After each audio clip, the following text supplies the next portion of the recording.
This episode of Is This Adulting is brought to you by our Patreon supporters. I want to say a big thanks to new Patreon supporters Valerie M., Elizabeth S., Sarah S., and Megan F. Thank you so much for your support. If you'd like to join the giving family and get some awesome stuff in the process, bonus episodes, coloring sheets, videos, you name it, you can head over to patreon.com/isthisadulting.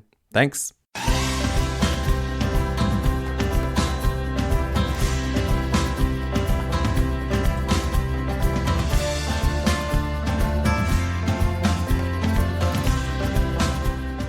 Hey everybody, and welcome to Is This Adulting, the mental health comedy podcast you never knew you needed. I'm your best friend, and y'all, it's raining a lot here. I'm Stephen Pappas.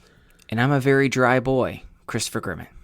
Is it not raining where you are? Not at all currently. I'm a little bit nervous to even say that out loud, but as of now, it's completely dry here. Yes, so when we're recording this on Monday. It is releasing on Thursday. When we're recording this, Chris and I are... Is it safe to say directly? We're pretty much directly in the path of Hurricane Florence. Yeah, as of currently, we'll see how this keeps going, but as of right now, it's straight for us. So ideally, this episode will be releasing on Thursday, but there is a chance that, maybe we don't have power. But we do want to go ahead and say real quick, hey, anybody in North and South Carolina, Georgia, Virginia, if it's coming and it hasn't hit you yet, just be safe. Everybody make sure you're being safe. This is a little more serious of an intro than we usually do. It's true. Get what are all the things that people usually get for storms? Milk. I still don't understand why some of these are items. Milk, bread, I guess makes sense, but like eggs, those type of things. Water is a big one. Well, water does make sense. Yes, water makes sense. But the rest of them, I'm not completely. Bread, I'll deal with, but. Yeah. Anyway, sorry, let's introduce our guest. I apologize. Yes, absolutely. We'll continue the bread and water talk in a few minutes. That's pretty powerful stuff. But I know how much you're all loving this conversation. We can't do this alone. That's why we have another best friend with us this week. He is a comedian, a writer, and an actor. You know him from his podcast, Jordan Jesse Go, and he's the creator of the podcast Bubble on the Maximum Fun Network. Please welcome Jordan Morris to the show. Hey, Jordan. Hey, guys. Glad to be here. Absolutely. Thanks so much for joining us. I know... I had a lot of listeners reach out to me and say that they went and checked out Bubble. We do a podcast recommendation every week, and they went and checked out Bubble after I recommended it. And I've had a lot of them reach out, and they're asking me is there going to be more Bubble? Oh, nice. Thank you. Yeah, no, it's so great that people are talking about it in the podcastiverse, because I think that's the best advertising for podcasts. There's not a lot of places where you can hear about new shows. So it's awesome that people talk about it on their shows. Absolutely. It's a load of fun, which is to say, if you haven't listened to Bubble, go listen to it. I mean, I binged it all real quick. I listened to the first episode and I was like, I just want to absorb this all at once. And so I re-listened to the first episode once they were all out and just went through it in a day. And it was a lovely, fun ride. So. Oh, thanks. Yeah, glad you like it. Yeah, it's a sci-fi comedy. It's a scripted thing, and there's 8 episodes, and they're all up. So if people wanna get them, they are all there. Awesome. Well, we're going to get into everything in just a second, but before we do you want to tell everybody where they can find you on the interwebs, your projects, and/or your home address? Yeah, I think maybe I'll pass on the home address. We'll leave that a mystery for the real super sleuths to figure out. Gotcha. But yeah, I'm at Jordan_Morris on Twitter, and you mentioned Jordan Jesse Go. That's my chat podcast with Jesse Thorne, and Bubble is the scripted comedy sci-fi doodad that people can check out, and those are wherever you get your podcasts. Awesome. Yeah, they're both great shows. How long have y'all been doing Jordan Jesse Go now? Jordan Jesse Go has been going for about 12 years. We're kind of 500 some odd episodes in, and we were one of the first podcasts. I think that's not technically true, but it's fun to say. Well, I mean, how many are still around that were around then, though? That's true. Yeah. Maybe we have some sort of longevity record. Jordan, I'm curious. So, do you usually record on a consistent time basis for Jordan Jesse Go, or is it kind of whenever? So I think I think JJ Go we usually do kind of on Sunday evenings. When we started the podcast, it was kind of just this for fun thing that we were goofing around with. So we just kind of did it when we felt like it. But I think when we decided we wanted to start taking it a little bit more seriously, we decided to start doing it weekly. And if we weren't going to be around for a week, we would try and have one banked. Now we try and do it on Sunday night. It's with both of us being jobbed people and Jesse having 3 kids. It's definitely kind of a consistent time is important. So sure. Well, I was curious. We've been doing this for about a year and a half or so, and we tend to usually record on Mondays. And I was just thinking, pretty much if for 12 years you're doing something on pretty much the same time, can you even imagine your life not doing that on a Sunday evening? Yeah, I know it would. It definitely feels weird. There are definitely like Sundays when somebody's out, or we have a banked episode, or it's a holiday, and it feels a little bit weird hanging around my house at 7 on a Sunday. Just like looking out the window when it's raining and like pawing on the glass. Won't someone come and chat with me? What do I do? I need you to know I am hearing All by Myself in the background. Just totally. All of it. Mm-hmm. Is that accurate? Is that usually how it goes? Oh, say again. Maybe I don't understand the question. Oh, well, when you're pawing at the glass, and that's happening, is there a soundtrack of Celine Dion singing All by Myself going on? Yes, that is my preferred soundtrack. But sometimes I'll do Everybody Hurts if I want another kind of on the nose sad song. I think that's good. And sometimes you just have to slip it up with something really different just to throw everybody off. So sometimes maybe it's like a Cotton Eye Joe. Yeah, Baby I Won't Walk. Yeah, it definitely doesn't relate at all to the mood, but it's just, hey, it works. Oh my gosh. Well, we're going to go ahead and start off this week just like we do every week with a mental health check-in. So Chris, hey bud, how you been this week? Well, gentlemen, I want to in advance thank you for providing this space, because I'm going to get real for like at least just a few minutes. Truthfully, I'm not doing well, and I hate to say it, but it's the honest truth. It's so many times, I've mentioned this some on the podcast, and Jordan, I mean, you've been doing this for 12 years, so I wonder if you've had any experience on this, but there are times where life has become very, very overwhelming, and emotionally you are not at the point of saying, what I want to do right now, I want to record my own voice and have a bunch of long conversations trying to entertain people, when really what I want to do is just shut myself down and hide in a corner. I definitely am feeling that burden today. I have had a very, very rough couple weeks. I have been gone for a very long period of time. I've had little to zero alone time. And although I do enjoy being around people, I've just realized how much more and more just time alone has become a really important way to recharge for myself. And I think the part that's been hardest is there are a lot of times that I and Stephen both are able to come here and talk about ways that we personally are kind of struggling through some things. Something that is also a really big part of my life that I don't talk about quite as much, is when you care about someone who's going through a lot as well. And in the last couple weeks, I have been surrounded by a few different people in my life, some people who are very close to me, who have been going through to be blunt, they've been going through a lot of shit.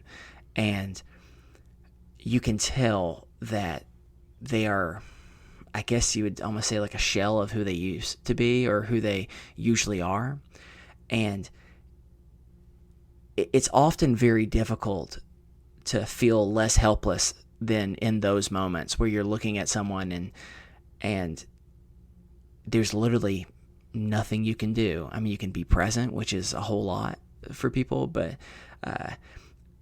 it can still be difficult. And especially if you deal with your own anxiety, sometimes you can almost do what is that thing that they say, where you can almost have like sympathy pregnancy pains if you're like the spouse or something like that. Like it's that type of idea of quickly you start getting stressed because you can like feel their stress or you feel their anxiety or feel what they're going through. And it really has just been a difficult last couple of weeks. And particularly today, if I'm being, fully honest, we were probably like 5 minutes before we were about to get on, and my heart was racing in a way that it only does in a very like extreme stressful situation. And I had to go take some medicine because I was sitting there and I don't say this lightly. I honestly kind of felt like a panic attack coming on, and I was freaking out. And I think there's a lot of reasons. Like, it's hard to be vulnerable when you are in the midst of feeling vulnerable. Sometimes it's easier to be vulnerable when you've had a little bit of time to process.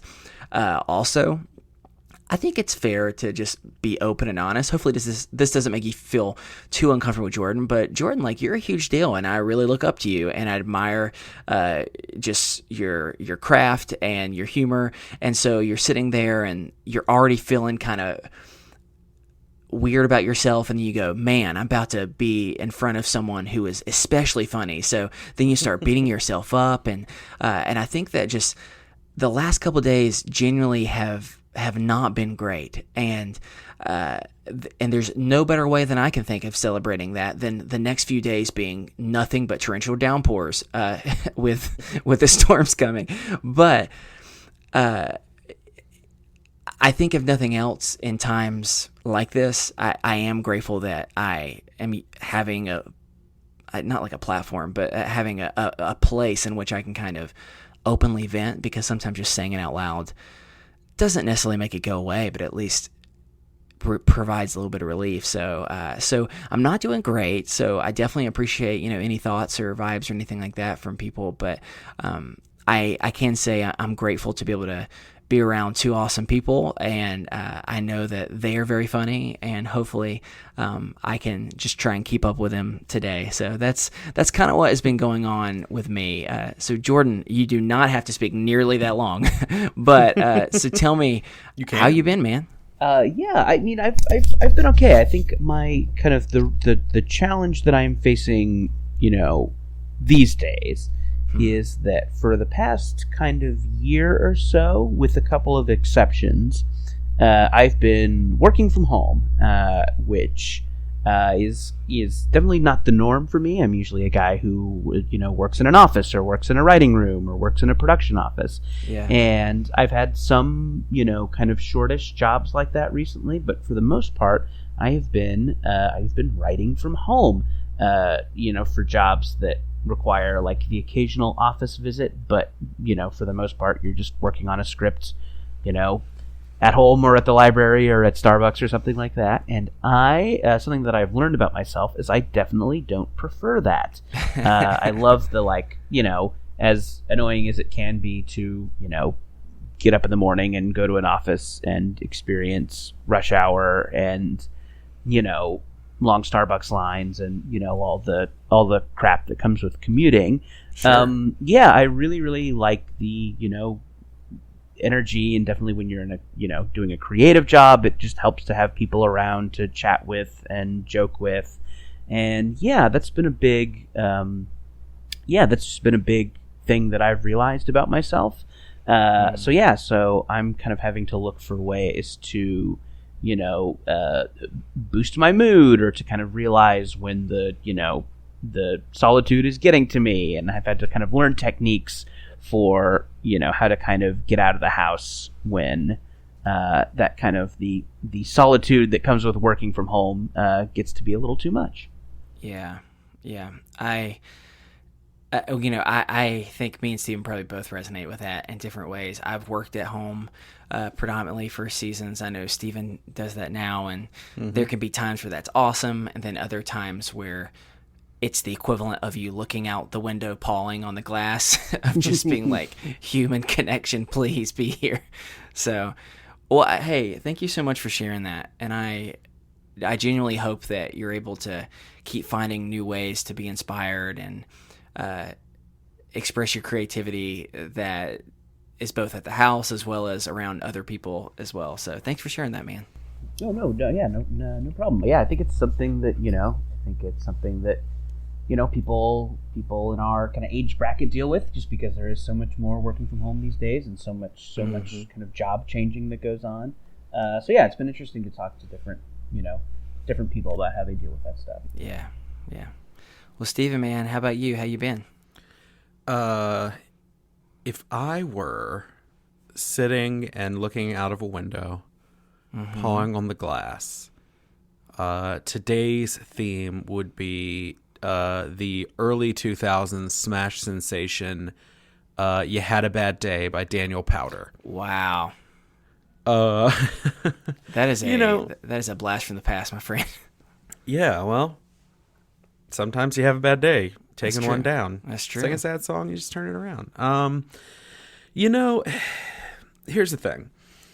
The way I worded it in our Facebook group, the discussion group, I told people I've had a supremely bad day today. But I am choosing not to dwell on those things. So essentially, I'm still in the middle of this medication shift, which is treating my body like hot garbage. And I do not like it. So I'm still in the middle of that. That's going on. And then, so I started a new job. We all know that. And, I got my first negative feedback today, which, like, the first time you get negative feedback is kind of deflating. Yeah, it sucks so bad. When you think you've been killing it and you've been doing well, and got some negative feedback, and I did not really process that as well as I probably should have. But at the same time, I am choosing to take it in a constructive manner and do better, and so I'm not going to dwell on that. I dwelled on it all day. It really fucked up my whole way of looking at the rest of my day, and so I'm choosing to look at the good things that are going on right now. I'm excited about all the guests that we've got coming up, including, Jordan being here today. That's awesome. We've got some really cool stuff lined up I'm really excited about. We're working on some stuff behind the scenes that I'm really, really excited about. I am sitting for 4 hours in my first tattoo session on Wednesday for my half sleeve. And nice. You know what? Most people may not be excited about that. Me, that's like my happy place. Like, that's where I go to reduce my stress. Needles jamming into your body over and over again. Yeah. Okay. It's super relaxing. Anyway, I find it relaxing. No, I'm glad, because I think there are some people out there who just the thought of needles in general makes them stress. So this is awesome that you can I'm find sure that you saying the word needles over and over again is really, really helping. Yeah, I apologize, people. Anyway, I've got good stuff going on. I'm not going to dwell on all the shit. So not a great day, but you know what? Tons of people didn't have a good day. So I am just happy I woke up this morning. Yeah. And hey, if you don't mind, I wanted to ask Jordan, I'm just curious. So Jordan, you are a writer. Am I making a bold assumption that you predominantly do comedic writing? Yes. Yeah, no, that's a fair assumption. I just wanted to make sure. So how, for you, I can only imagine feedback and potential criticism is a big aspect of your space and your craft. Like, how do you handle things like that? Well, yeah, it's really, really tough. I mean, I think that, there's, it's interesting. It's just kind of like, how hard are you looking for the criticism? It's like, someone can, get at you on Twitter pretty easily and say, you suck, your thing sucks. And that's one kind of criticism that creative people have to deal with. But there's also the, is it midnight and am I looking on an obscure subreddit for people mentioning my thing? And I think when you're doing that, it's, maybe time to close the laptop or turn the phone off. So I mean, I think there's the like immediate criticism that comes at you, and that is hard to deal with for sure. But then there's kind of like the criticism that you're seeking out in a weird way. It's like, obviously if you're kind of doing that kind of digging, you're looking for compliments, ideally. And then, sometimes just the double-edged sword of that kind of deep Googling is you find some people who think you fucking suck. And yeah, so I think it's a matter of like, obviously if you're on a social network and you're doing a creative thing, you will get the occasional critique. Yeah, and it's like sometimes that stuff is constructive and thoughtful, but most of the time it's just someone saying, you suck, die in a hole. Here's a crying Jordan gif. It's not. Yeah, usually it is coming from a mean internet place. Yeah. So yeah, I think it's it's a matter of, one, if you feel like you're looking too hard for commentary, maybe stop. Two, kind of realizing when something is a thoughtful critique, and and when is it just a dick being a dick. And right. Yeah, and then I think it's like, the only things that should upset you are the dicks being dicks, and those can be totally upsetting. But I think, those are the only things you should be dealing with. And if you're dealing with other stuff, you're probably, I don't know. I think you're probably not doing yourself any favors. That's a great point. I've got to ask, for my own sanity, and you don't have to give specifics, did you get any negative feedback about Bubble? Yeah, I mean, I think there were definitely because Bubble, so obviously the kind of the initial fan base for Bubble was Jordan Jesse Go listeners. Mm-hmm. And, Bubble, shared a sense of humor with Jordan Jesse Go. It, featured like, all of our beloved recurring guests. So, naturally I kind of assumed that the biggest fan base for Bubble would be Jordan Jesse Go listeners. And I think that was true, but I think because, and something I'm glad for is that it kind of reached beyond that little sphere into just kind of the internet in general, which is great, which was really, really great. And I'm glad it did that, and I think that's what everybody wanted it to do. But, that just means that, like, some people don't know you, they don't know your sense of humor, they don't know anyone involved with the project, and those are the people most likely to say, fuck this shit, it sucks. Yeah. Yeah, so, it was definitely, I did see some of that, and it was really, really hard, but it was usually because I was up too late, Googling too deep, So I just had to know, because that helps me process negative feedback that I've received, because I'm like, if this thing that I respect and think was written so brilliantly received negative feedback, obviously there's people who can find something bad in anything. So thank you. I'm going to just replay that part every other day. Anyway, well, if you have a mental health check-in you'd like to share, an idea of how we can encourage you throughout the week, we will remind you, as we always do, we are not professionals. And if you are in need of professional assistance, coping with mental illness, mental health, or you just need to talk to somebody, you can always seek the help from a mental health professional, or you can contact the Suicide Prevention Lifeline.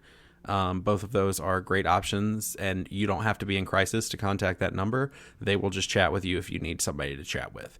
So just keep in mind, as we always say, you're not alone, and there are resources out there. So if you need to share with somebody, definitely check it out. And like I said, we're not professionals, but if you'd like to email us over at isthisadultingpod@gmail.com, we do read every email, even if we don't have a chance to respond to everybody. So definitely check those out. So we're going to move into our first topic of the evening, which I have not really prepared Jordan for. Perfect. Mostly because I'm never prepared for it. All I said was, just be prepared to come and do a thought exercise, because, Chris, this is your domain. So will you please explain what we're doing? Sure. So Jordan, I don't know if you're married or if you've been in a long-term relationship, but you see, Steven and I have been in long-term relationships for a long time, and so we're not really super hip with all what the kids do these days. And so we decided a while back that we were going to try and find a way to connect with them a little bit better. And so since none of us have ever used the dating app Tinder, we decided that we would kind of take the basis of that and use it a little bit different. So this is a game where I'm going to provide a long list of different type of things, and each of us are going to be able to say like, hey, if we like it, we're going to swipe right. If we don't like it, we're going to swipe left. If we super like it, like it's like a number one thing, then that's when you swipe up because that's a super like.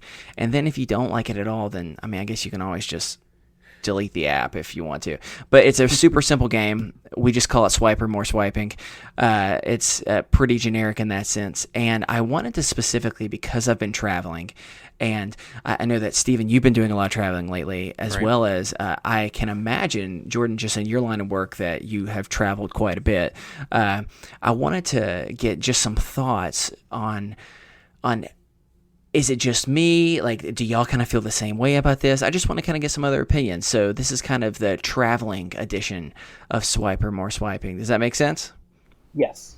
Cool. All right. So we're gonna start with, I'm kind of calling like the category of travel prep. Like, this is before you actually go on the trip. So here's the very first one that me and my wife have realized that we're very different on. And so I wanted to kind of get your thoughts on packing the night before a trip.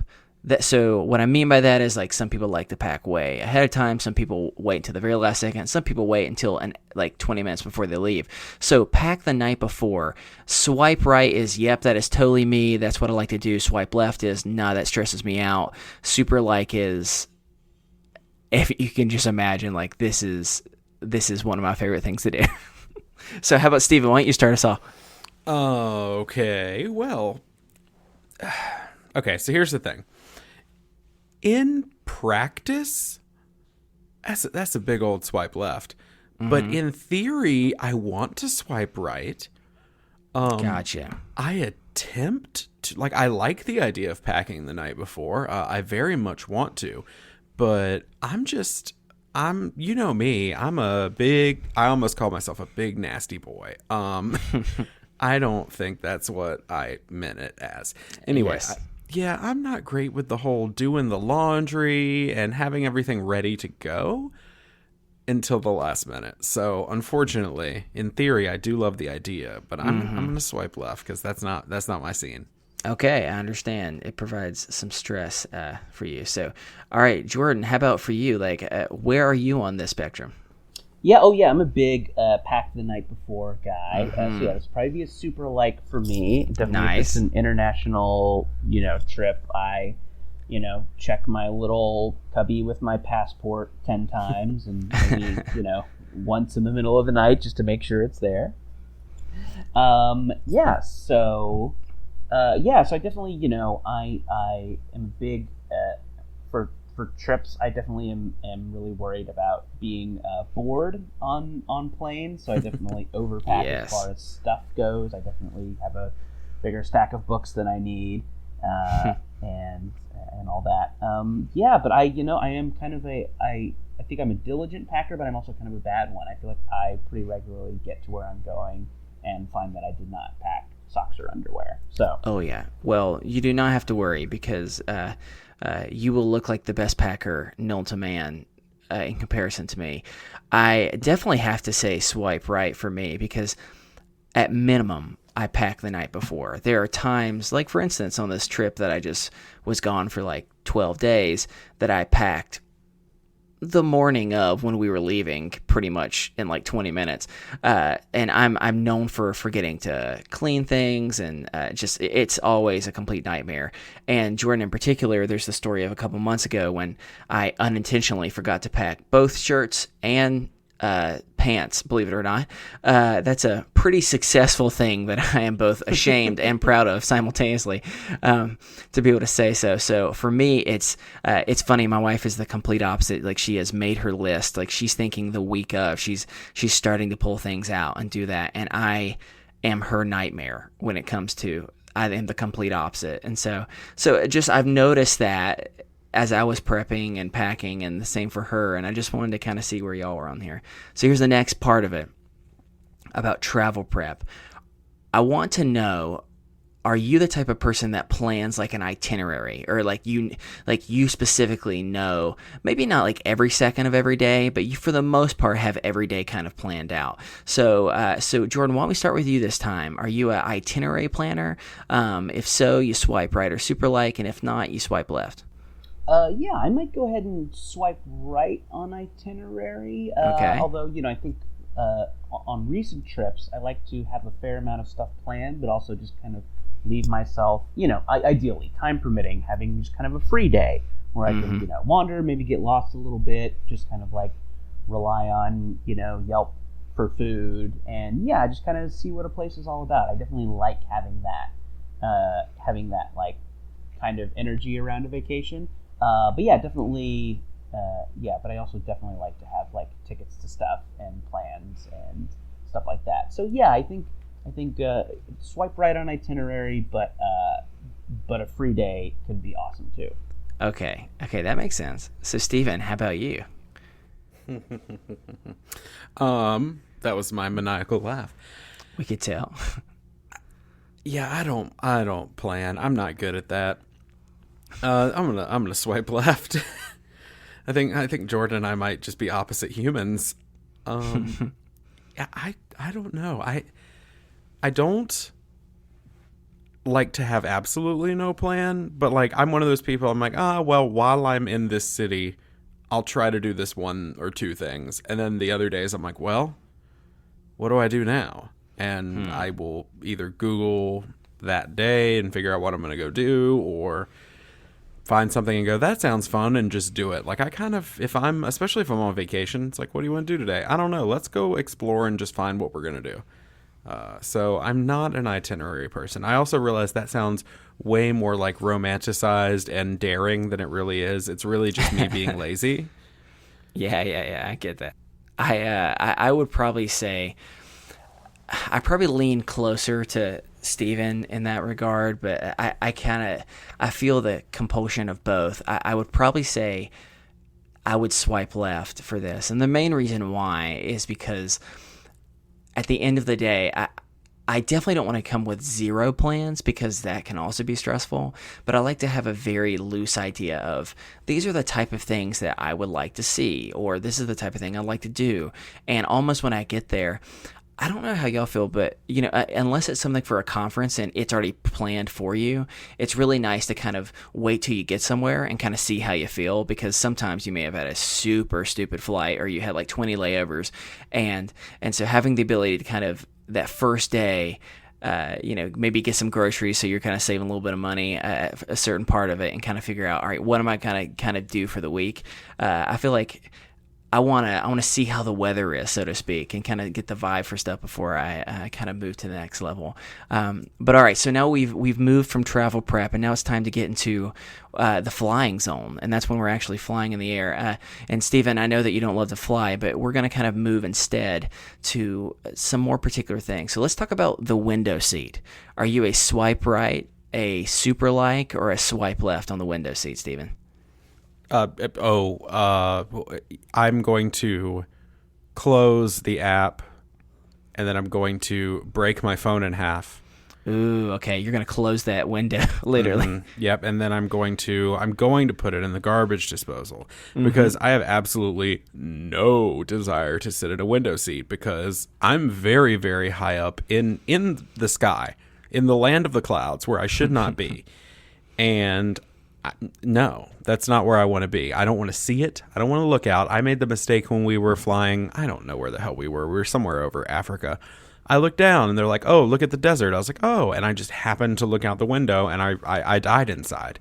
Sure. So yeah, not the window seat. Plus, if I'm sitting in the window seat and I have to pee, then I have to get up and shuffle past at least one person, if not two people. Oh yeah. And like, what if they fall asleep?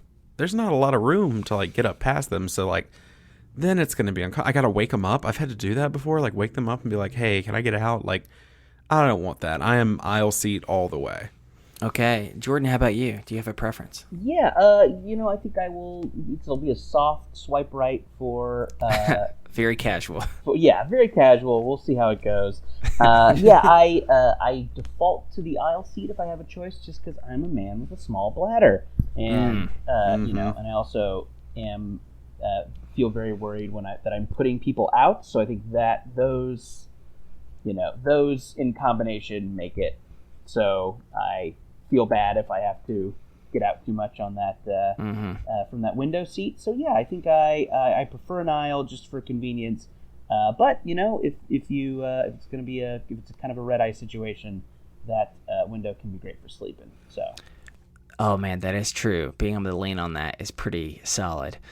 That belt made me change my answer. For the most of my life, I've been a hardcore window seat guy, and I don't know if I started feeling more claustrophobic or if I hit like a growth spurt or something, because all of a sudden the window seat started becoming my worst nightmare. And so I have to also swipe left here, because as much as I love looking out, I will say I do it like that, unlike Steven. The thing for me that is so stressful is, it's one thing if there's only 2 seats, so often there's 3 seats, and it's almost like because you're getting the view, you kind of get pushed a little bit over to the side because that person in the middle has to try and make some type of room for themselves. And so quickly you are just super, super packed. And I'm a person that, it's funny, I feel like I don't need to stretch my legs at all until I'm in a place where I cannot stretch my legs, and then all I want to do is stretch my legs. And so I would also prefer to do the aisle seat, even though there have been multiple times, because I'm stretching my legs out, that I have unintentionally tripped someone and or gotten hit by the food cart thing by the stewardess, which, I mean, I guess I don't blame him. My leg is sticking out, but I think that's the reason why. As much as it sucks sometimes to be able to, if you've ever done something like flown over a really, really tall mountain range, it's so cool to be able to like see the mountains, because it can still be a little bit scary, but it doesn't seem as big of a drop as if you're just looking down at like, the prairies of Nebraska or something like that. So I think we're all on the same page on this. Now, y'all have both suggested this to me already, so I imagine that I know your answer, but I want to talk about using the plane bathroom, because I was having a conversation with some coworkers just this week, and some were very pro about it, and some were completely disgusted and refused to use it. So I want to know, when it comes to using the plane bathroom, are you going to swipe right, super like, which would mean you're very passionate about plane bathrooms, or swipe left? Steven. So I've only flown twice, which makes me sound like the most like podunk North Carolina, like, yeah, country guy you can think of. But I've never been a big fan of flying, so I avoid it at all costs. I drive everywhere. Chris can attest, as can people who were on that trip, other podcasters. I drove to Philadelphia, and then to Brooklyn, and then drove 14 hours back. So I don't fly, but the flights I have been on have been insanely long. So my first flight was to Africa, and aside from one little 1 hour leg, they were at least 6 to 7 hours per flight. Then I went to Hawaii. That is also a very long flight. Yes. So I gotta say, when you're on a plane that long, like, the pee-pee poo-poo's got to happen. Like, something's going to happen. So you would say for both, in no situation, like, I mean, well, how about this? How about, let's say it's not like an 8-hour flight. Let's say it's like a 2.5-hour flight. Would that change things for you? It does not. And here's why. Chris, I'm going to I'm gonna reveal a story to you. Oh, God. When I was in Kenya, there is one thing that you do not do, and that is you do not drink the water. Okay. And so our last day there, I was in the shower, and I forgot to put mouthwash in my mouth, and I just opened my mouth for a second, and the water ran in and it ran out, as it does when you take a shower sometimes. You open your mouth, the water will run in and out. Sure. And I didn't think about it, and I got so insanely sick on an overnight flight. You had no choice. Yeah, it was the worst. I was violently ill. It was like, well, I mean, there's nothing I can do. So me and the plane bathroom became very well acquainted, as did myself and the flight attendant that was sitting next to the plane bathroom. Her name was Debbie, and we got to be good friends. She just felt a lot of pity for you. Yes, and I felt a lot of pity for her, just having to be right there. But I can imagine. I was very ill, so I have no problem with plane bathrooms because we're good friends. We're old friends. All right, Jordan, you considered yourself a small bladder boy, so I feel like I have an idea of what you're going to say here. But where are you on the plane bathroom situation? Yeah, I mean, I like them. You know, as a guy with a sensitive bladder. I'm glad they're there, and you know, it's a nice chance to stretch your legs, wash your hands. Big fan of plane bathrooms. Swipe right. I've never encountered one that was a disaster area. I would say that a plane bathroom is more likely to be nice than a bar bathroom or a Chili's bathroom or something like that. So yeah. I realized I didn't swipe. That's okay. So I will swipe right. Also, I need to let you know that Tiny Bladder Boy is the most ineffective superhero I have ever heard of. Yeah, he can fight crime in a very small window. Right. So I was having a conversation with someone recently about this, and because I'm also fine with plain bathrooms, and then I made a realization. I think plain bathrooms for many men is a step up from how disgusting a lot of public male restrooms are. And so for me, it doesn't seem as much of a stretch. If anything, it seems it's super tiny, and that's not great, but it's honestly cleaner than half of the majority of the public restrooms that I find myself having to go into. However, when I was talking with some of my coworkers who are women, they were saying that sometimes, the restroom can be disgusting, but they were finding it in particularly gross. And they don't have the luxury in many cases of being able to stand up while they're peeing. And the combination made me think I think I can understand why for some people this is not an enjoyable thing to do, because you are in such a small amount of space. And I saw somewhere that I think it was American Airlines or Delta was actually reducing the size of the airplane bathrooms again by a third. Solid. And so now it's you are going to have so little time. Even when I had to go in there just the other day, I stood up to pee, and I had to lean my head against the wall in order to because my head was hitting the ceiling everywhere that I went. Fun. I know. So I think I'm gonna at the end of the day say I'm fine with it. I'll swipe right, but I was able to understand why some people were so disgusted by it, which was really, really interesting. Okay, we're down to just the last couple. All right, so we're gonna now talk around specifically once you're at the place that you're traveling about getting around. So here's the very first thing. Some people take taxis, some people take public transit, some people take a Lyft or an Uber or something like that. So here's my question to you both, and Jordan, I'll start with you. Talking to that driver or that person that you're sitting beside in public transit or something, are you a swipe right? Are you a swipe left or super light? I think I am typically swipe left. I mean, I think, a little pleasantry is nice. A little, how are you? Where are you headed?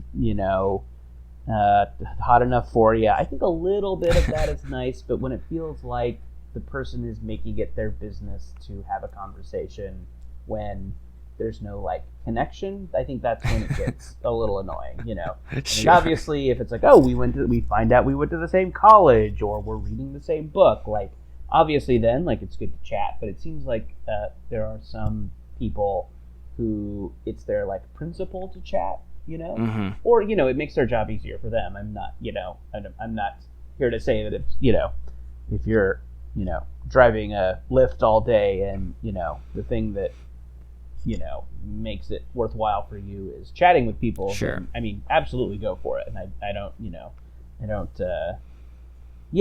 want to, say that automatically if someone's chatting, they're just being annoying. But personally, I think if there's no, if nothing's jumping out as far as conversation topics, it's fine not to talk. So. Sure, makes sense. Steven, how about you? I'm instantly aware of how chatty I've been on this episode.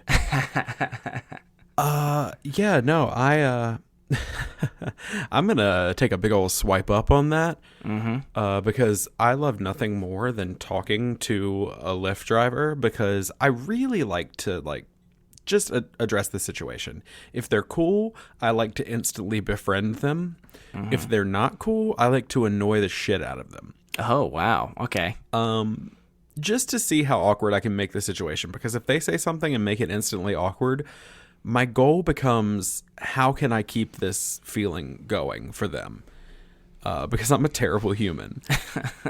But no further comment on that. But some of the best experiences I've had in Lyfts are really cool drivers that I've gotten to kind of weirdly know in that as much as you can in 10 minutes or whatever. I mean, I bought an entire value meal's worth of McDonald's for one of my Lyft drivers. Whoa. Now, I will say I was pretty drunk at the time. Okay, that helps a little bit. And they were kind enough to take me and let my friend you pay for them to get food through McDonald's. I apparently had insisted. My friend remembered. I insisted that I buy them McDonald's, but yeah, I don't know. I like it. I don't know. I'm weird. I'm chatty as hell. You know that. Well, I think it's interesting. So, as you were describing, the conversation, Jordan, I found myself thinking, gosh, I might be Jordan's worst nightmare. And yes, you are. Yeah. And so I would say that my instinct would be to swipe up, from the standpoint of, I really do enjoy having a conversation with someone if it naturally kind of happens. But I will 100% agree with you, Jordan, that there are times where, sometimes I had to get into a few car ride type of things over this trip, and once or twice my head was killing me and I was stressed, and I had been around a bunch of people, and so I just wanted to put my headphones in and be like, this is the gift that you can give me right now to not talk to me, sir or ma'am, so I definitely see both sides of it. I guess for me, in those situations where you are able to have a legitimate connection, it can just get really, really, really fun. So here is the last one that we're going to do, and then we're going to be done. So this is just a quick, quick one, because everyone feels a little bit different about this. Usually when you go somewhere, you get lost. So asking for directions. Are you swipe right, swipe left, super like that? Steven, you go first. I'm going to swipe left on that. I do not ask for directions because I am a walking GPS. Okay. I can be in any city for, a day, and I instantly know the layout. It frustrates my wife to no end because she's so directionally challenged, but I get it real quick. Okay. All right, Jordan, how about you?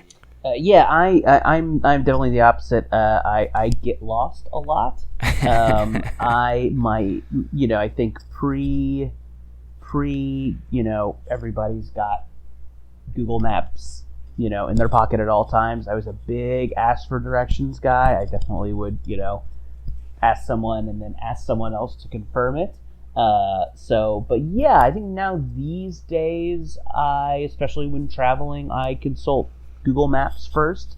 But then if things look fishy, I'll ask a local. But yeah, definitely Google Maps first, but I have no problem asking for directions. Yeah, I'm going to say I super like this. I think I'm too quick to stop using Google Maps and instead try and find someone to talk to. And again, I think that just might be my personality. But I will say sometimes it has a funny back, like an unexpected, just gets thrown back in your face to where, so I was at the bus station earlier this week in Boston, and I walked up to this very nice young lady, and I was sitting there talking with her for a while, and I said, hey, so quick question, I am kind of confused, is this where this bus is supposed to be? And she said something, and I was super thrown off. She goes, oh no, just go upstairs. I want you to know that this seemed to be a single story place. And I was very confused by being like, so you want me to go upstairs to ride the bus? And she goes, yeah, exactly. And so I ended up asking like 9 more people because I felt bad, but I was like, I feel like that sounds absolutely like just insane to do. And so I asked multiple people, and finally I had a really nice person who ended up walking with me, and it technically was upstairs, but it was kind of tricky. But because of that, I am all about asking directions. I can learn my way around a city, but sometimes it's just nicer to be able to you talk with someone, they give you a really good place to go and eat that's not on Yelp or anything, but it's the best food that you were able to find otherwise. So I would definitely agree on that. But so that was just a quick run through just to get like an idea to warm up and kind of seeing like, hey, what are we kind of into? What are we not with traveling? But yeah, so that's Swiper More Swiping, Stephen. Awesome. Well, we've learned a lot about how I'm the polar opposite from almost both of you. But I don't know. I'm an interesting personality. What can I say? Well, we're going to take a quick break, but we'll be right back with more Is This Adulting? Hey everybody, best friend Stephen Pappas here, breaking in with your weekly podcast recommendation. So this week I'm recommending a show that I believe was the first show I ever recommended, maybe the second, I don't know. It's been a long time of doing these, but I'm recommending it again. So this week I'm recommending Wizard and the Bruiser. It's a show by Jake Young and Holden McNeely on the Last Podcast Network. It is a great show. I've learned so much from this show. It is nerd history of everything from anime to video games to movies. Right now they're doing a series on Ghostbusters. They did Blair Witch Project recently, which was really interesting. And I really enjoy that sort of stuff. They've done Smash Brothers Melee as of late. They always pump out great episodes, but they have been on a roll lately. And I'm really, really enjoying it. So Wizard and the Bruiser, it's on the Last Podcast Network. Check it out wherever fine podcasts are sold. Back to the show.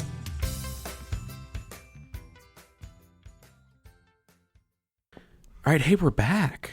We did it. We've come back. We've returned to you triumphantly, and it's game time. This is Chris's favorite part of the show. You know it. Chris, what are we playing today? Because I legitimately, people think this is a bit, by the way, I've learned. Somebody sent me a message like, so we totally know that you know what game it is. I legitimately don't know what game it is. I would say rarely do you know what game. Yes, very, very rarely. I have no clue what we're about to do.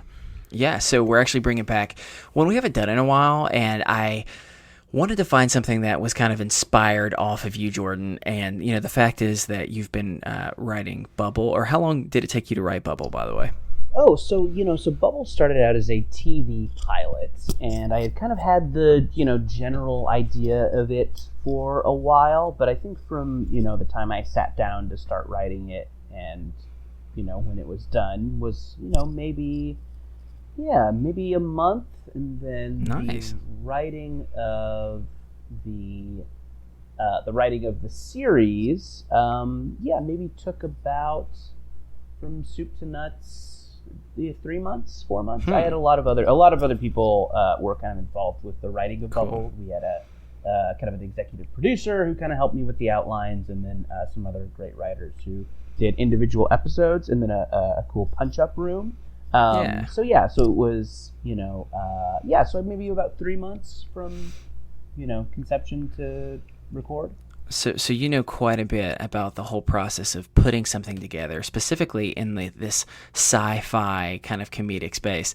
So I wanted to go back to a popular game where we would look and find very strange movies that exist, and I'm going to list 2 movies, and y'all have to try and figure out which one is an actual movie and which one is not. So this is just, excuse the pun, but I had to do it. We had never came up with a name for this, Steven, so I decided I'd go for it. And that's Real or No Real. Okay. So the first category, it's pretty simple. And the way we're going to do this is just going to have you buzz right in. And you can say buzz if you would like.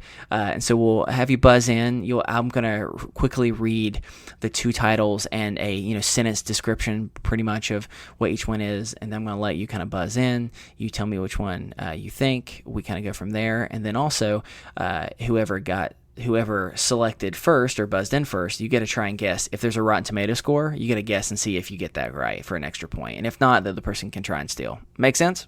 Yes. Works for me. Perfect. So the first category, again, these are very strange sci-fi esque movie. So I'm going to start off with the category of furniture monsters. I guess is the best way to describe these two movies. Sure. So you're going to have to guess which one is real after I give you the name and the description of each. Is it The Troll in the Hamper, where a teenager's dirty underwear creates a vortex to another world, bringing a troll into the family to befriend them all? Or Deathbed, the bed that eats. It's a bed possessed by a demon spirit, consuming the lovers who use it. Oh, do we buzz in? Yes, you can buzz. I'm buzzing in. You are buzzing in. Which one are you going for, Jordan? So I think that the real one. This is right. I'm sorry. Yes. You are selecting the real one. You're right. The real one is Deathbed, the bed that eats people. I have not seen it, but I know that there is a Patton Oswalt bit about it. And I also guessed the Rotten Tomatoes score. Okay, so this is what we'll do. So let me describe to you really fast. You are correct. It is Deathbed, the bed that eats. I'm going to just read a little bit of a description for you. And this is what it says. Long ago, a demon fell in love with a woman and conjured up a bed on which to make love to her. The woman died during the act, and in his grief, the demon wept tears of blood, which fell on the bed and caused it to come to life. While the demon rests, the bed's evil is contained, but once every 10 years the demon wakes, giving the bed the power to physically eat human beings. Of course, that makes complete logic sense. So only one man, an artist, identified as Aubrey Beardsley, was spared as the bed condemned him to immortality behind a painting, where he must forever witness the bed taking victims. The bed passed from owner to owner until the present day. So I'm actually going to send you a link as well, just so you can kind of look at this and get like an idea of just what it kind of looks like. I'm going to send this on our chat that we kind of have, so you have the chance to kind of look at that. But I'm going to start with you, Jordan, for you to guess the Rotten Tomatoes score, and this is how you do it. You get a point if you are within 10 points, like a 10-point range. It's 0 out of 100, and if not, then Steven gets a guess. Okay, I'm going to guess the Rotten Tomatoes score is 10%. 10%. Technically, that is incorrect. So, Steven, you have a chance to steal the point if you can get closer. Is it 0?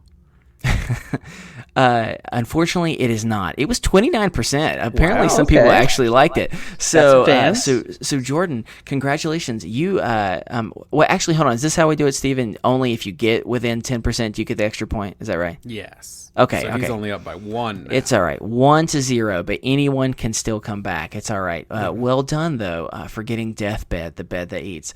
Unfortunately, no one was swayed by my teenager's dirty underwear vortex. I thought the whole title was Deathbed. No, it's actually called Deathbed, the bed that eats. Yes, I will say it is a very clear statement. I mean, you can't hate on them for that. They really wanted to make sure you understood what this was about.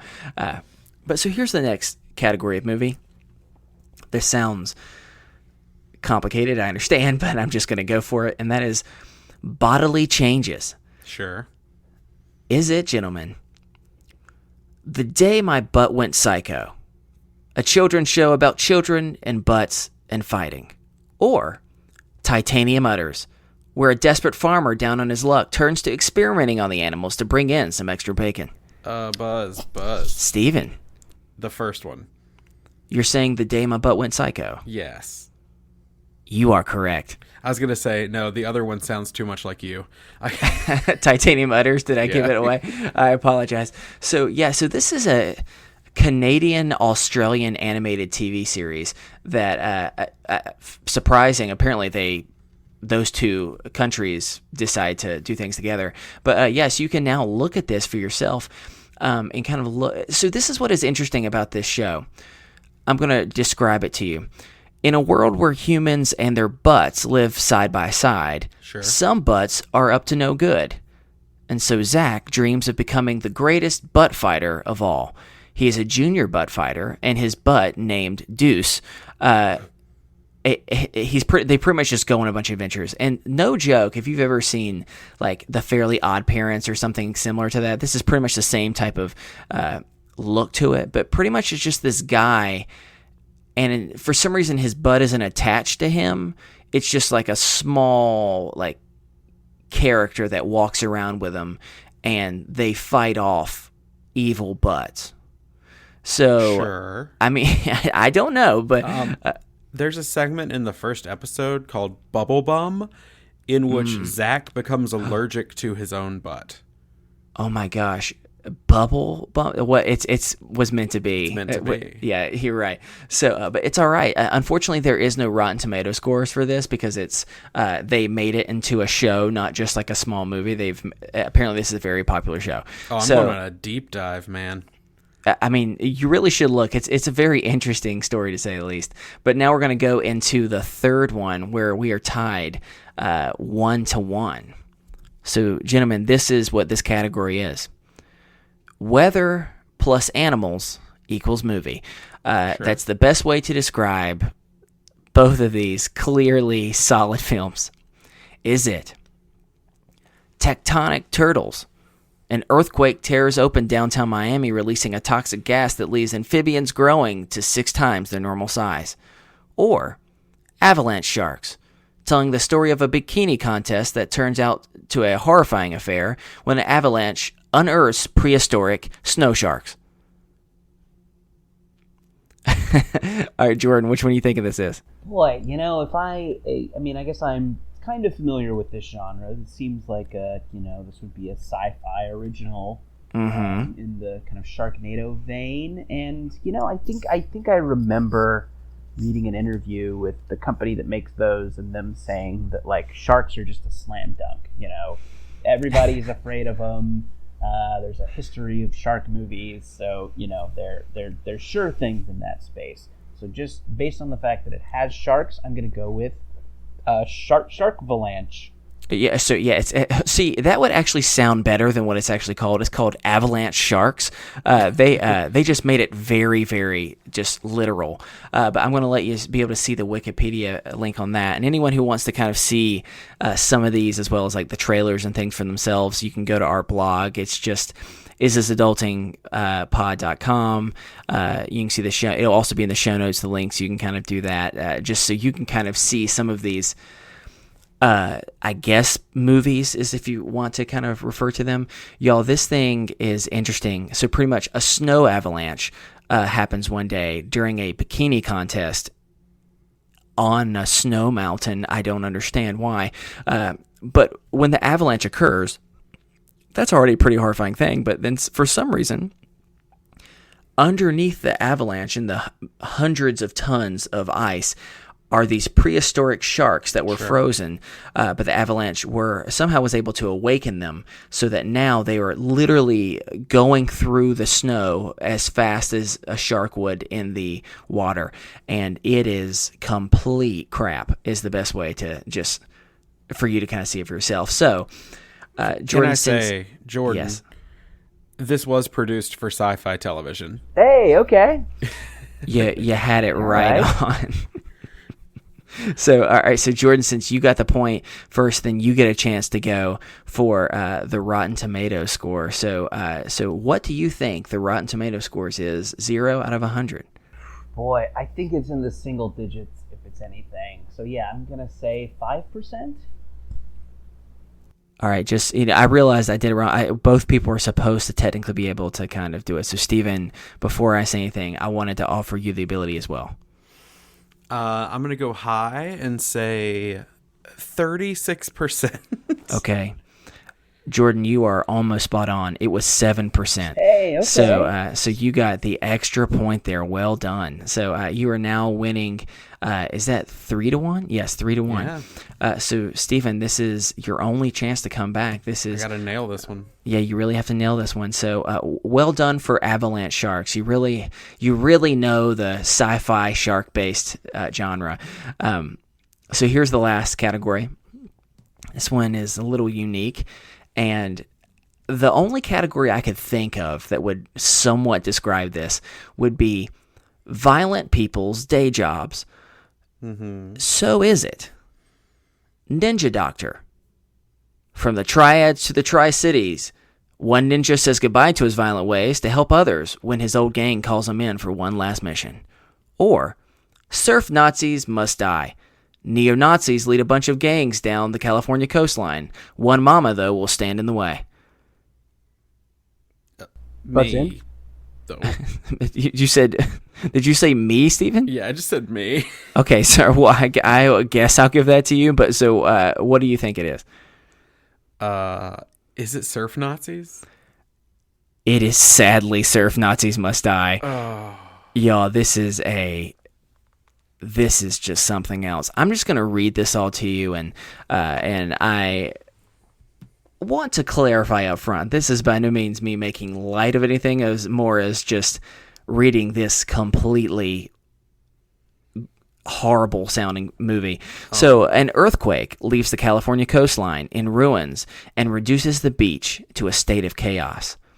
A group of neo-Nazis led by, what do you think else? The character's name is Adolf, which proclaims himself as the Fuhrer of the new beach, takes advantage of the resulting chaos by fighting off several rival surfer gangs, because that's a thing, in order to seize control of the beaches.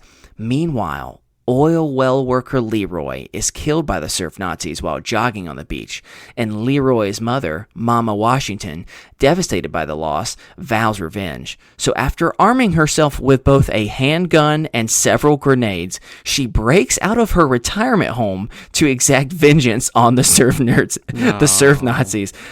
Yes, this is a real thing. It is... I don't know how else to explain this other than that. It is I have watched the actual trailer on YouTube. It is interesting and at moments graphic. But yeah, I don't know how else to explain it to you than that. So Stephen, since you'll get first guess before Jordan has a chance to steal a point. So Stephen, any idea what the Rotten Tomatoes score is on Surf Nazis Must Die? 16. Okay, Jordan, what are you thinking? I'm gonna, I might go a little bit high for Surf Nazis. I can see this. I mean, I do recognize this from, seeing the box in the video store as a kid. Mm-hmm. I can see this as maybe being something that has like a little cult fandom around it. Maybe it's, it's a trauma type movie, if not actually a trauma movie that, is maybe a little artier than its title would suggest. So I'm gonna go 25%. The answer is 31%. Jordan, you have stolen the game. Nice, Congratulations for being this winner of Real or No Real. You seem to truly have mastered the sci-fi craft before you decided to go in the bubble, and for that we respect you. Thank you. I would like to make a public service announcement to all of our listeners. The Day My Butt Went Psycho is available on Netflix in the United States. Hey, okay. Interesting. All right, so that with I know what I'm doing later. Such episode titles as Jurassic Fart, Basic Instinct. Oh, God. And one of my personal favorites, where is it? Eternal Bumshine of the Spotless Mind. Oof, these are good. Ooh. These are really good. Ooh, yeah, I like that Eternal Bumshine of the Spotless Behind. Yeah. Respect. Anyway, just wanted to let y'all know that is available. If you are just like, my God, if I could just watch the last of the Plungercorns or Outhouse on Haunted Hill, everything would be good. So definitely check it out and avoid Flushment Day. Something you and your children, or really anyone, can do together, and that's watch a children's show about children fighting butts. I will be watching an episode of this strictly for research. Of course. Anyway, so we're going to move on to our final topic, which is Jordan's topic. So when I emailed with Jordan, you had mentioned discussing self-care strategies. We recently discussed self-care with Travis McElroy when he was on the show, and we kind of discussed what does good self-care look like versus poor self-care. And so now that we know what good self-care is. It's a matter of how do we practice it personally. Sure. And so, Jordan, since this kind of came off of the top of your dome, I'm going to let you lead the way on this one first. So, what are some strategies that you find helpful when it comes to self-care? Yeah, the kind of the thing that bums me out about it a little bit is that the stuff that people say works usually works.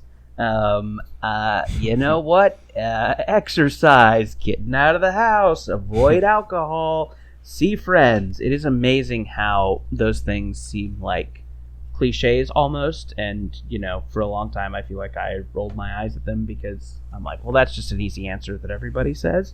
But boy, some of that stuff just works. Yoga classes. I mean, I obviously, I live in LA, and obviously everybody and their mom says they take yoga classes. Everybody's got a yoga mat in the car. There's one on every corner, and it's so kind of cliche. But boy, if I'm having a tough week, a yoga class really, really helps. So yeah, I don't know. I feel like I'm kind of discovering the old standbys as far as self-care goes. Just kind of exploring those things that everybody says works. And yeah, they really, really do.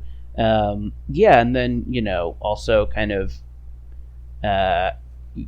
giving myself some leeway every now and then to, have a couple of beers, have some junk food, those not so good for you things. I think, if done with moderation and once in a while, that can also be really helpful. So, Jordan, would you say that you're someone that, like, your default is to actually make sure you're doing self-care, or is that something that has been a struggle that you're actively working towards? Yeah, I mean, I think my instinct when I've been having, when I've had bad days or I've had bad stretches has been to, stay inside, turn on the TV, eat junk food, and that stuff can legit be therapeutic. It really can. I mean, I think, or at least for me, once in a while, a kind of solitary day with TV and junk food feels really, really good. But too much of it does not.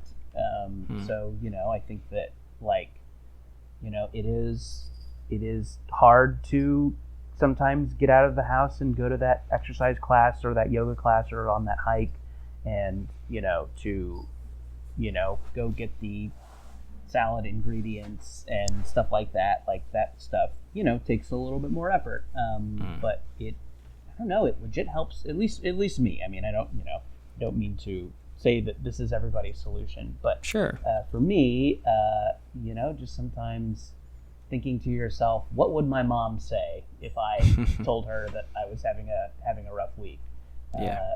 Just kind of exploring that stuff first. And if for some reason the exercise and the healthy food and the friends don't do it, then exploring some of that other stuff. But just kind of looking to those old reliables to help. I don't know. It's really been good for me. Cool.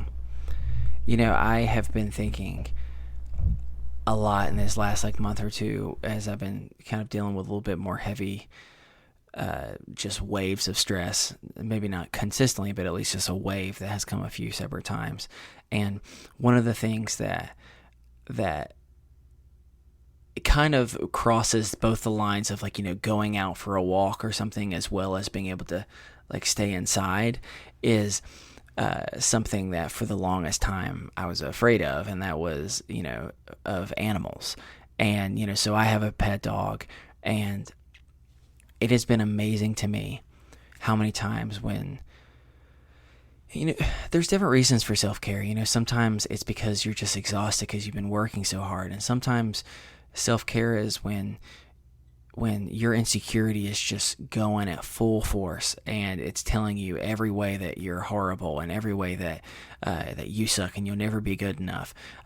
Or it might just be just high levels of just anxiety where your heart is racing. And I found myself so many times, especially when animals are, not all the time, but a lot of times are really good at being able to sense that need, to the ability to just be like, all right, I think that I'm just literally going to go and lay on this bed and force my dog to cuddle for about 30 minutes.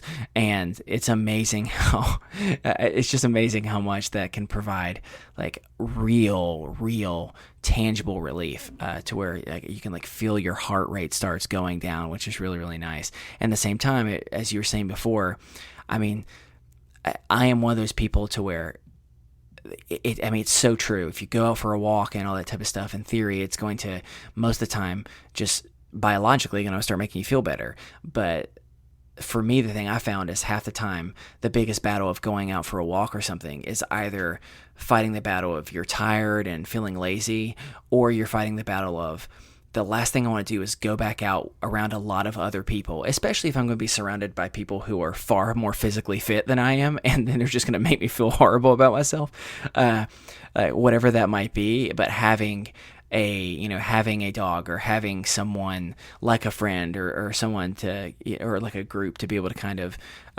just go outside for a walk, so you feel like you're doing something with a purpose instead of I don't know, just this level of stress of you're doing it in order to be able to lose weight or something necessarily, has been something that has been really, really huge for me. And I can't even imagine. I'm just so upset that I was so bad with animals growing up, because I just sit there and think, man, I was totally a super, super nerdy guy in high school. I could totally have used some real puppy cuddles during those really tough formative years where girls were breaking my heart and I'm feeling like a complete monster. And instead, I didn't have any of that. So, yeah. So, Steven, what is there anything in particular that is your like default? For a long time, my default was the exact same thing, like Jordan mentioned, was sitting inside.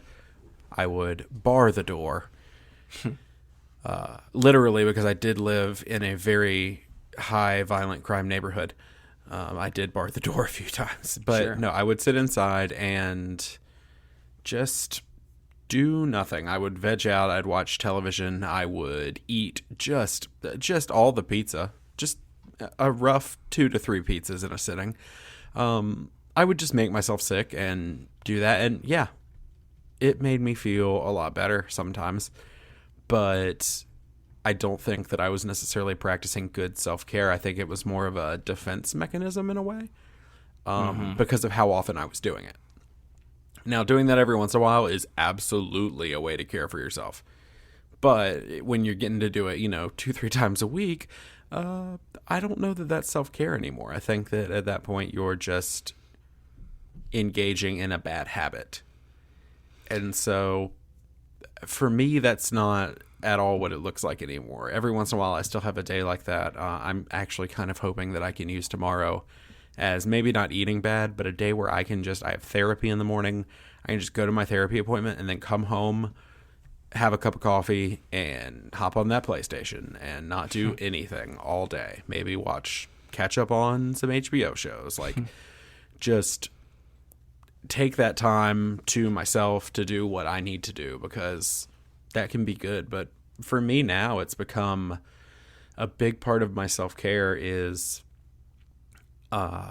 running, oddly enough, which I do not enjoy, but I like the way I feel after, so I've started running more. It's been working, which I know sounds weird, but it's been working on things that I'm passionate about, things that I care about, rather than the stuff that I'm required to do for my big boy jobs.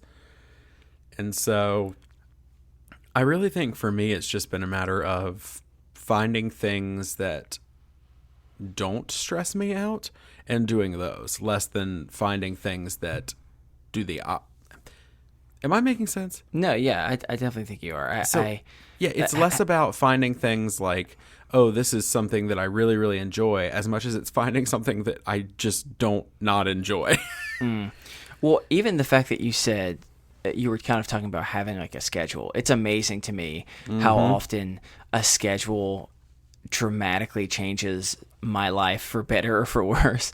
Like I can find myself like for a day or two not having one, and I know that probably all of us have struggled when we've had moments where we work at home, to where when you're working at home, like actually forcing yourself to keep on a schedule, because it's amazing how when you're actually keeping your mind busy and you're doing things, it provides that ability to I don't know, I not necessarily distract yourself from the things that you're struggling with, but sometimes having a schedule, one where you're doing your work, but also you're including times to, sit down and eat, or take a few minutes to meditate, or whatever it might be. It's just amazing how we tend to be very scheduled people in our just routines, and how it can provide us a lot of comfort in some way. So I do have one question for you both that I'm curious. I put this down when I was trying to think of a list earlier of what are some things that I do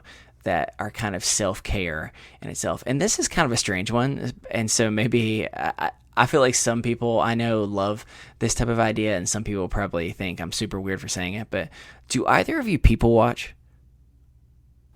Yeah, it's something I enjoy, totally. Yeah, definitely, especially if you're kind of just looking for a little creative inspiration, or just kind of looking to get out of your rut, going somewhere where there's going to be an interesting crowd, it's great, for sure.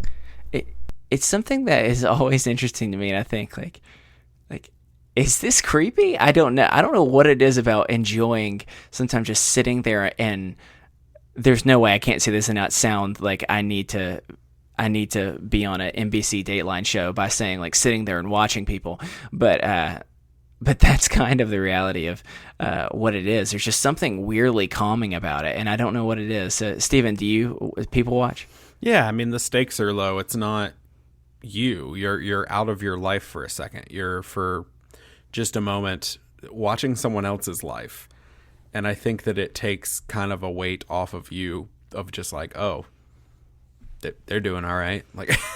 Watching people, sometimes I'm not so focused on myself, and I don't think that's a bad thing. Maybe that's what it is. Yeah, it's getting you out of your head and kind of being reminded. I think an example of that is sometimes you're able to see really awesome people. Sometimes they're super funny, and you can just tell, man, they have all of the confidence in the world. And then you see some people who maybe they're going through a rough time, but it just kind of helps provide a perspective of I think so often it's impossible to not look at ourselves, because all day long we our life is revolved around specifically usually ourselves, that we're not it's hard to not see ourselves as we are the protagonist of I am the protagonist of Chris's life, so to speak. And, Steven, that's what you are for yours, and Jordan the same.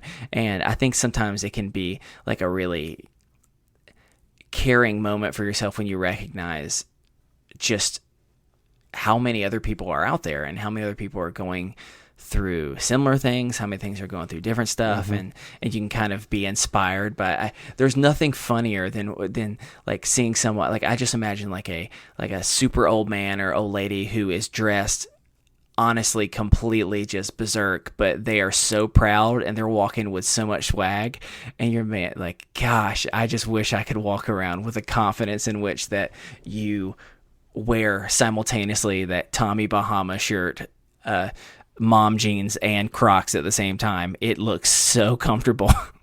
Right. No, I think I get that. It definitely does something to me that just allows me to relax. So, is that weird? Maybe. Who knows? Maybe we're just weirdos, but we're going to start winding it down. I know we've all had long days. I know Chris and I have had terrible long days, so we are going to start staring at bringing people. It together. Staring at people. Well, that's where I've got to go. Yeah. I've got to go, and I've got to watch the people, even though right now I can't see anybody outside because of the massive amounts of rain that are hitting me. That is true.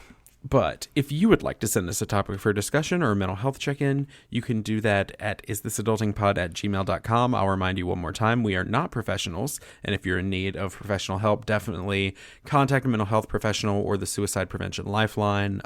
It's a great resource. just to chat with people if you need to. So definitely utilize that. You can follow us over on Twitter at @istthis_adulting. Find us on Facebook, and make sure you help spread the word by subscribing, rating, and reviewing the podcast in Apple Podcasts, because you love us. You love us. How could you not? That was, I don't know. Nothing sounds long creepier day. than a grown man saying over and over, "You love us, you love us."